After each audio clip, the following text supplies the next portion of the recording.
Hi, everyone. Welcome to the second webinar for February. Today, I have with me Ryan from Libya. She's a Class 26 fellow serving in San Francisco right now.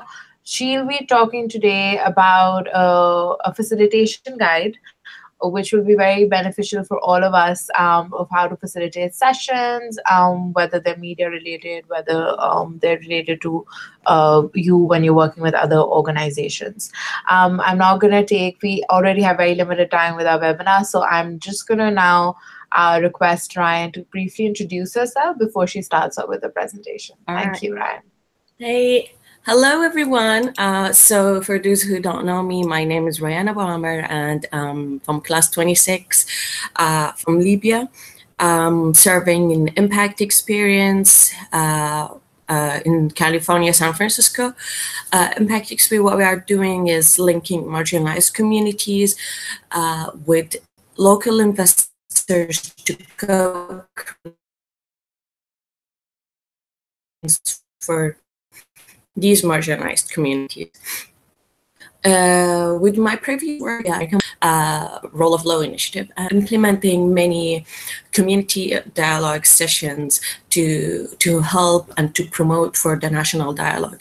And this is how I learned my facilitation skills, and I received many trainings during my work with them. And I thought many of the fellows are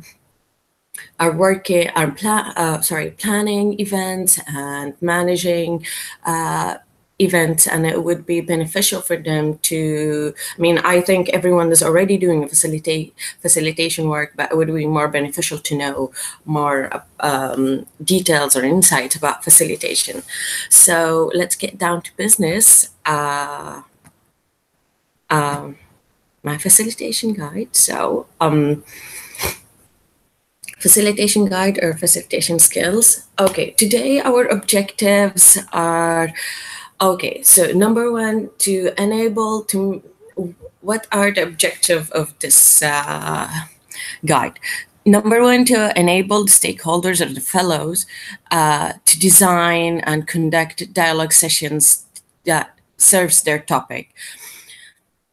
Explains the different, this guide explains the different skills that the good facilitator has, and more importantly, last but not least, to ensure that the facilitator success in his mission and get the desired impact or the desired outcome from his session.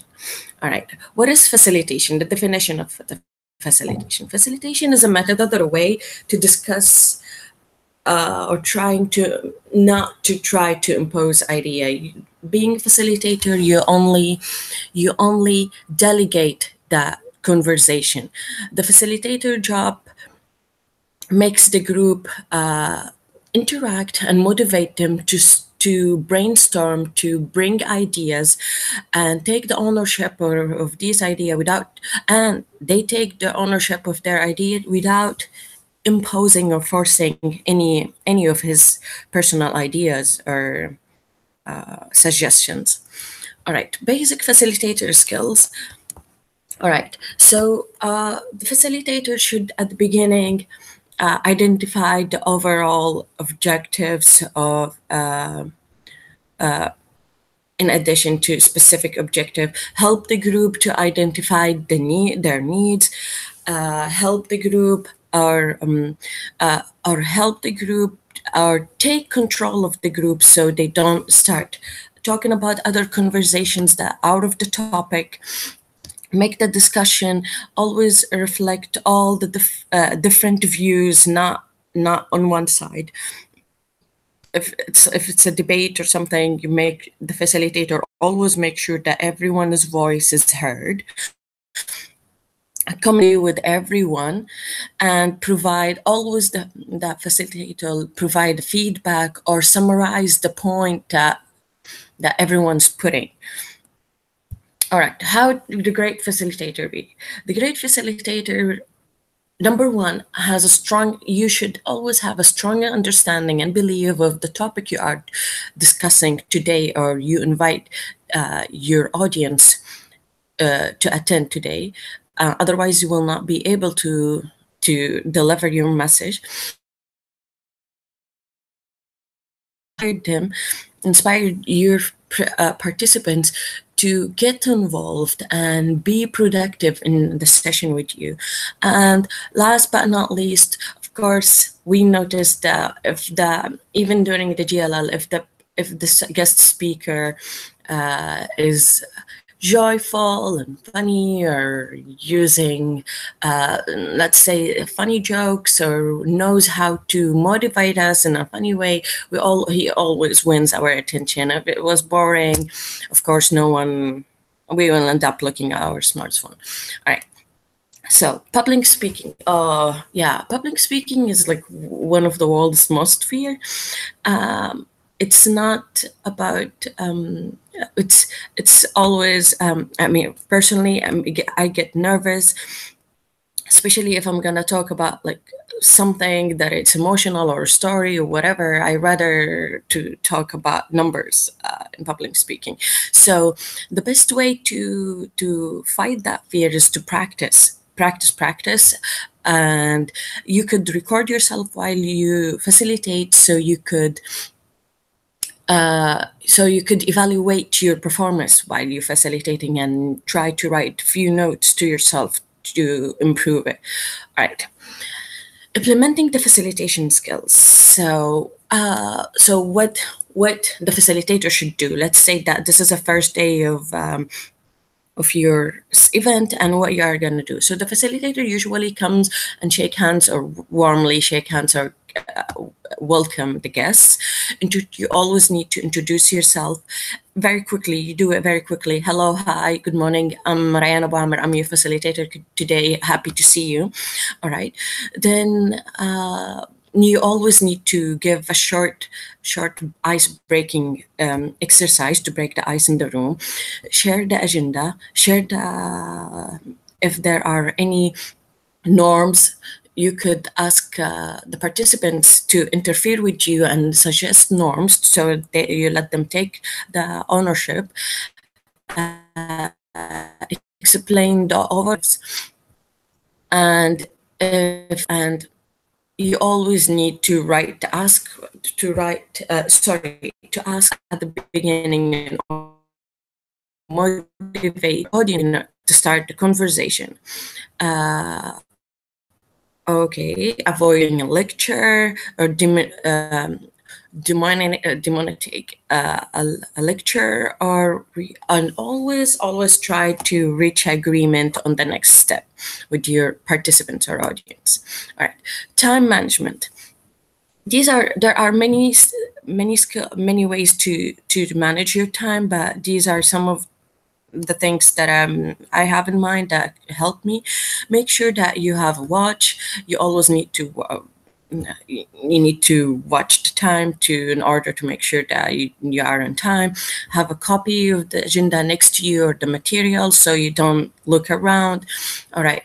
Put a time limit to any discussion, and we always do it if we start not brainstorming, but we start getting feedback or answers from different people or different audience around the room. Let's try to put, for example, 30-second limit or 40-second limit for each person to give his opinion, or depends on the topic or the.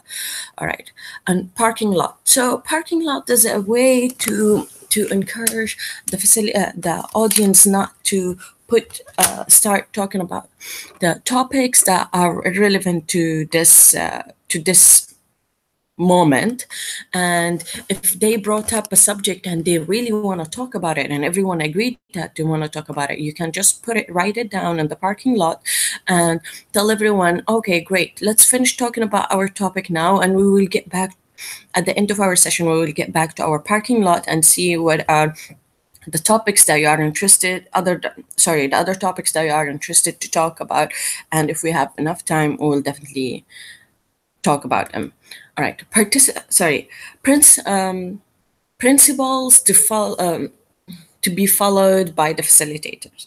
So these are the main and most important principles for the facilitator to follow. Just give the participants, so the facilitator, he has to be justice, he has to give an equal opportunity for everyone to participate. He cannot be biased to any side or any side or any certain participants. Be neutral, independence, appreciate independence, be very patient. I know sometimes it gets crazy in the room, and everyone wants to talk, and two people are talking, and it's no longer conversation or like very beneficial for everyone. Sometimes the room turns out to be a conversation or debate between two people, and most of the time out of the topic. So the facilitator always need to be patient and knows how to take control in this. You need to always have good manner and make sure that everyone's keep respectful, commitment, make sure that you remain in a positive, moderated, and confidentiality. So I mean, I think this is one of the norms you could add at the beginning, that confidentiality could be one of the norms. Everyone have shared a personal story or personal opinion, not to go out of the room. It's one of the principles. All right, communicating skills. So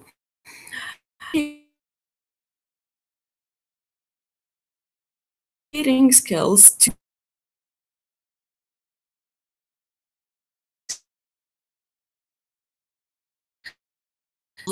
70%, only 70% or take or 7% of their attention spoken word, 38% via the way you say the word, and 55% in your facial expression and your body language. So it's not about saying the material or saying the words. We can see that most of the weight is on your facial expression and your body language.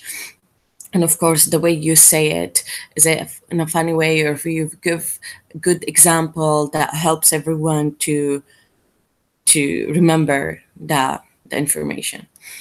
All right. Non-verbal communication. So the facilitator always should, when you talk with someone, always try to give eye contact to make sure to let the speaker or the participant trust you and know that you got their attention.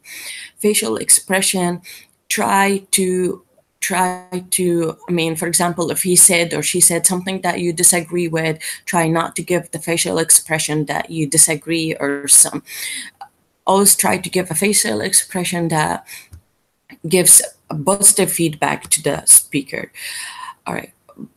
Body pressure. So the facilitator always need to move around, and for example, if someone is talking from the right side, you should always go closer to the person who's talking to make sure to let him know that you're actually giving all your attention, and you let all the audience move with you with their eyes to follow you to the side of the speaker. All right. And the quality of your voice. So the facilitator always need to control his voice. For example, if he wants to be strict about certain things, for example, wants to put the room in control, he needs to make sure that this be reflected in their voice. And if he's just trying to get information from others, he should always make sure that his voice is strict enough, but not too high or too low to lose everyone's attention. All right. Effective questions or techniques. So when you're responding to the questions, keep these steps in mind.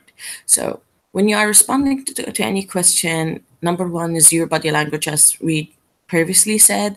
And your body language matters a lot when you want to respond, because your body will tell if you think this question, even if you think this question is not very important, you should make sure that your body language does not say that. When you answer, you always try to address the whole class, not this person specifically, even if the answer, even if the question is kind of personal, which always happens during the GLL. But the facilitator should always try to make it a general matter, and everyone matter, and address the whole class.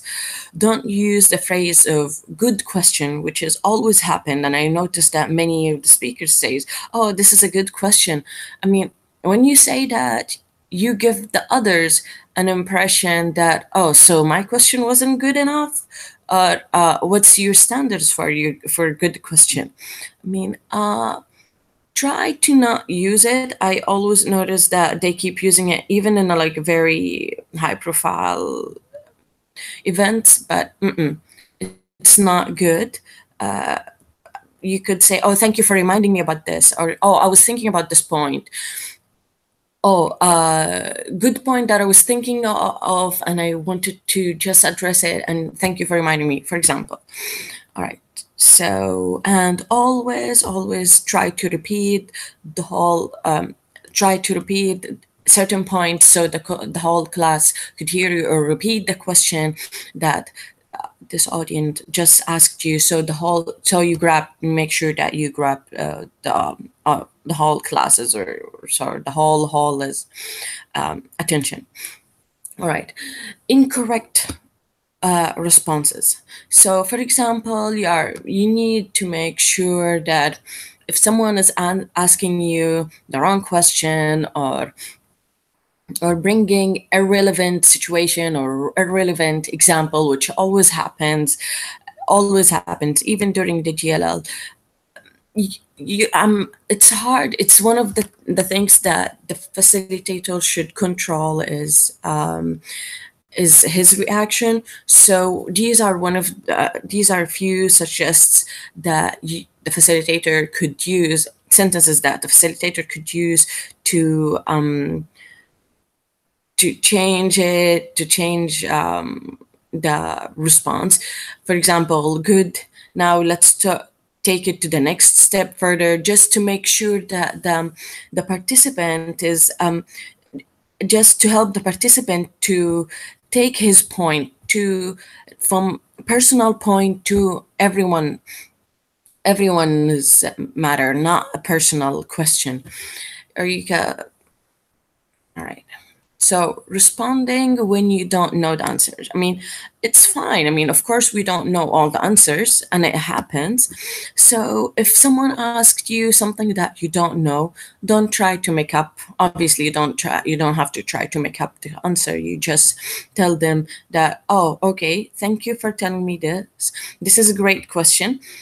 You could say this in this situation, and I will do some research on that, and will let you know what I find in the next time, in the next session.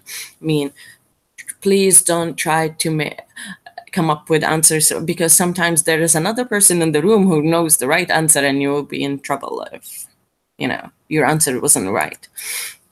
All right, method of engaging the participants. So you need to mix up your facilitation techniques.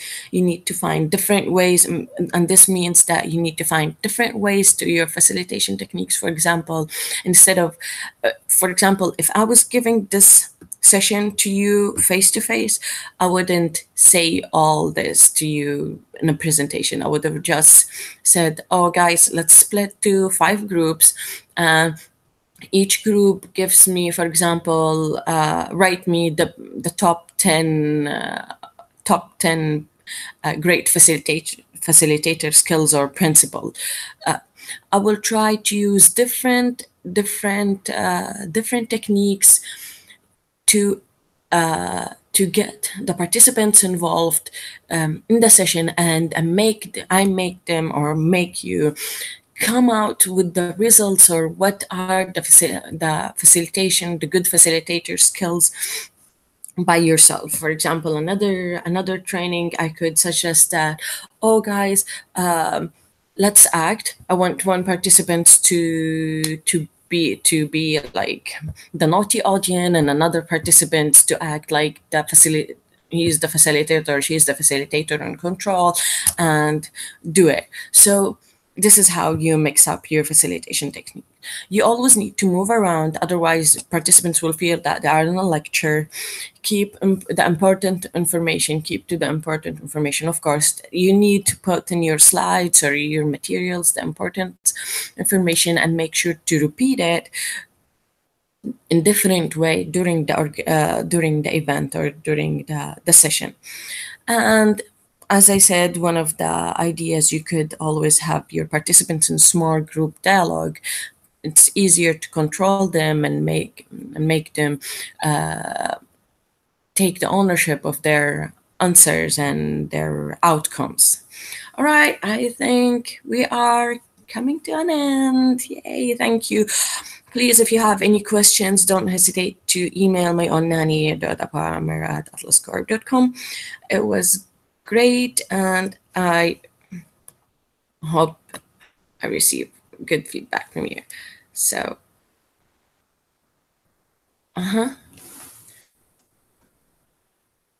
Sarah.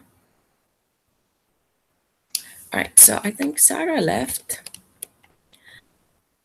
Thank you so much, everyone. I hope you liked it, and I guess see you soon.